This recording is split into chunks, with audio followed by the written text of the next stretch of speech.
Salut tout le monde, j'espère que vous allez super bien mes amis. J'espère vraiment que vous êtes en bonne santé. En ce qui me concerne, je vais très bien. Alors, je me nomme Yet Passegri Paolo. Aujourd'hui, je vais vous parler d'un sujet super important, d'un sujet important qu'est le cloud computing. What is cloud computing? C'est quoi le cloud computing?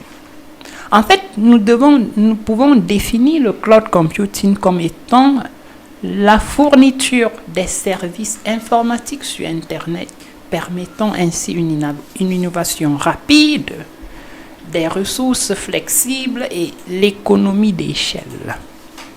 Parlant des services cloud, nous avons ce qu'on appelle les compute services, c'est-à-dire des services de calcul, les services de calcul dans le réseau local, c'est-à-dire le réseau de l'entreprise sur site, qu'on appelle on-premises network. Nous allons trouver des PC de l'entreprise, des laptops de l'entreprise qui sont en fait des machines physiques qui se trouvent dans des bureaux de l'entreprise. Maintenant, ces machines-là sont représentées dans le cloud comme étant des machines virtuelles qu'on appelle virtual network. Donc, on aura des machines virtuelles qui vont faire partie des services de calcul sur le cloud. Maintenant, à côté de cela, nous avons des networking services, c'est-à-dire des services du réseau, des services liés au réseau. Chaque entreprise a un réseau physique dans son petit data center qui va relier les ordinateurs physiques de l'entreprise là et aussi les logiciels, les applications de l'entreprise là, physiquement. Donc là, c'est le réseau qu'on voit. Sur le cloud, nous aurons le réseau virtuel. Nous aurons les sous-réseaux. Nous aurons aussi les cartes réseau qui seront reliées, qui seront attachées aux virtual machines, les machines virtuelles, pour communiquer dans le réseau, pour permettre à ces machines virtuelles-là de communiquer dans le réseau virtuel. Maintenant, en troisième lieu, nous avons les storage services, c'est-à-dire les services de stockage qui permettent à l'entreprise d'avoir des comptes de stockage dans le cloud qui vont leur permettre de stocker les différents fichiers de l'entreprise. Un peu comme un serveur de fichiers local, nous pourrons les avoir aussi sur le cloud à travers ces comptes de stockage-là. Maintenant, vous pouvez retenir que le cloud peut être vu comme le fait de louer ces services-là aux différents utilisateurs. C'est-à-dire, nous avons des fournisseurs cloud. Les deux grands fournisseurs d'ailleurs, les fournisseurs les plus répandus actuellement sont Azure de Microsoft et AWS d'Amazon. Donc ces fournisseurs-là nous mettent à notre disposition, mais à la disposition du public en location. Dans la location, ils louent ces services-là pour permettre à ces entreprises-là d'explorer les avantages du cloud computing. Nous n'allons pas trop insister sur les avantages du cloud computing dans cette production. On va juste présenter le cloud. Donc, vous pouvez donc voir le cloud comme étant le fait de louer ces services-là. C'est-à-dire, on a les fournisseurs qui vont mettre ces services-là à notre disposition et nous pourrons les utiliser au fur et à mesure à travers des contrats et les abonnements payants. Maintenant, je vais prendre deux scénarios pour que vous compreniez encore plus ce que nous apporte le cloud dans nos business. Je prends l'exemple d'un particulier, d'un ingénieur, d'un développeur qui veut fournir des services d'hébergement de sites web sur Internet. Donc, il veut faire ce business-là. Maintenant, traditionnellement parlant, s'il n'y avait pas de cloud, qu'est-ce que ce dernier devrait faire? Ce dernier devrait déployer lui-même un serveur web qu'il devra administrer lui-même. Si lui, généralement, tu vas voir qu'un développeur, lui, il n'a pas les compétences pour administrer les machines, et les réseaux. Qu'est-ce qu'il va faire? Il sera obligé de faire appel à un ingénieur, un administrateur réseau et système qui pourra déployer ces serveurs-là et mettre ça à sa disposition. Et lui, il ne va pas le faire gratuitement. Voilà, tu dois déjà payer. Donc, ça veut dire que le particulier doit acheter un serveur, déjà, payer les ingénieurs pour installer le système et configurer le serveur web afin de lui permettre d'héberger. Il devra encore avoir beaucoup d'autres ressources comme des ressources pour le stockage des fichiers, des sites qui seront hébergés. En fait, il y a un grand nombre d'éléments qui vont entrer en place.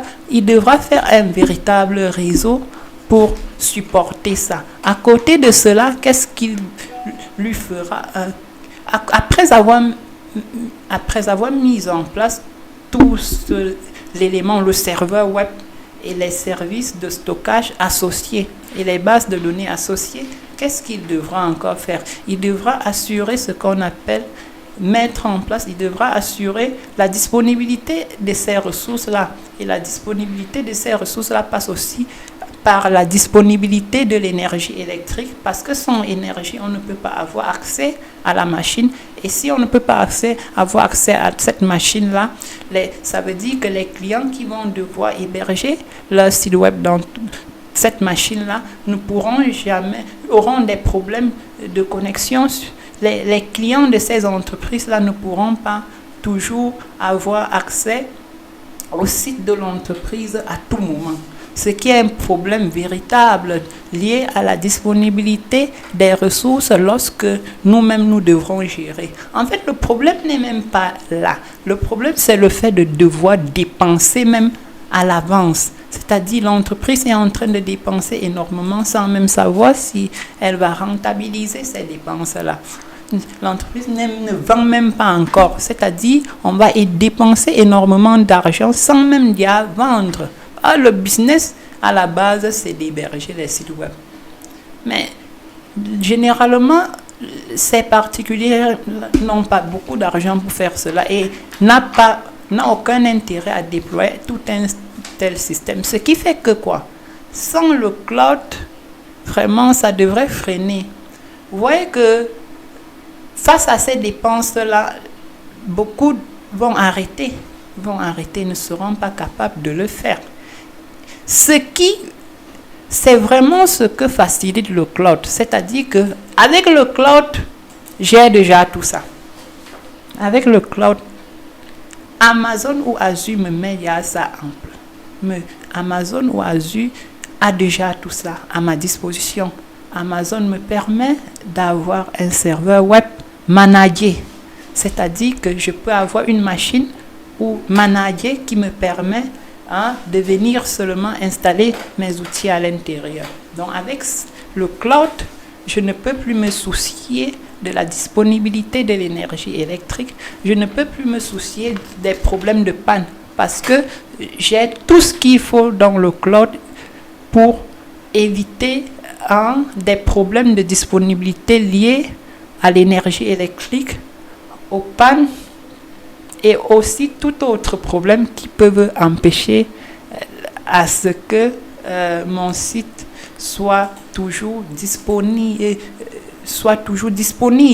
Vous voyez un peu? Donc, le fournisseur va me louer ces infrastructures que lui-même, il va gérer en background et me permettre seulement d'utiliser et de payer en fonction de ce que j'ai utilisé. L'avantage, c'est que tu ne payes que ce que tu as utilisé, c'est-à-dire il n'y a aucune dépense dès le départ. Dès le départ, je ne dépense pas. Et pourtant, sans le cloud, on devrait dépenser énormément, peut-être finir même par perdre, parce qu'on finit par perdre, parce que ce sera difficile pour l'entreprise de dépenser autant. Donc, à la limite, on abandonne même. Mais avec le cloud, c'est possible. Vraiment, on vient seulement, on demande à Microsoft de mettre à notre disposition une machine qui va nous permettre de gérer cela. Et maintenant, il y a à côté tous les services qui me permettent de garantir, tous les services sont disponibles, me permettant de garantir la disponibilité de mon site, de mon serveur, qui est l'élément phare. Donc, ça veut dire quoi? Je serai capable de gérer, de devenir un fournisseur à ce moment-là, et je serai capable de devenir un hébergeur de site web à travers le cloud. Sans problème, j'aurai qu'à gérer mes machines et Microsoft aura la grande responsabilité parce que je vais confier cela à Microsoft parce que je n'ai pas assez de moyens pour payer ces ingénieurs-là qui vont le faire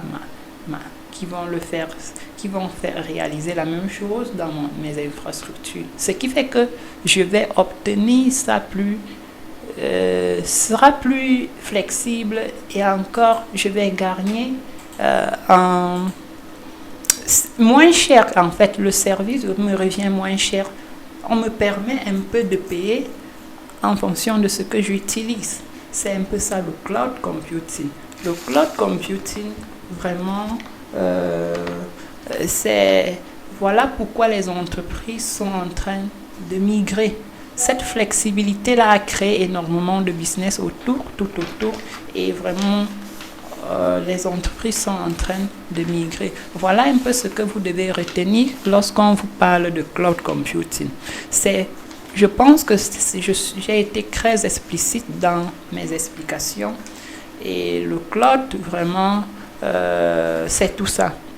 Je loue ces services, les services réseau de calcul et de stockage chez un fournisseur qui me permet de payer à l'utilisation. Je paye ce que j'utilise, je paye ce que j'utilise, je peux décider de prendre un service qui est managé par ce fournisseur-là, qui est géré par ce fournisseur-là. Là, je viens seulement à utiliser. J'utilise seulement, ou alors je configure, j'utilise, je sers mes clients. En fait, j'ai tout ce dont j'ai besoin en fonction de mes moyens et de mes besoins pour avancer et de faire mon business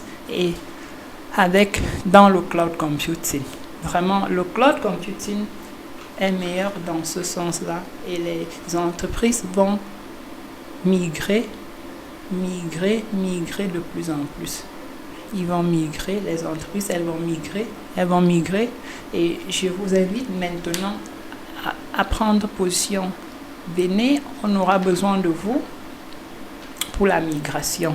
Les entreprises auront besoin des architectes, auront besoin des administrateurs cloud pour émerger, auront besoin de tout ce monde-là, de ceux qui seront spécialisés dans le cloud computing.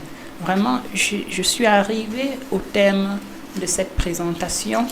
Je vais vous laisser. Merci vraiment de m'avoir écouté du début jusqu'à la fin, et à bientôt.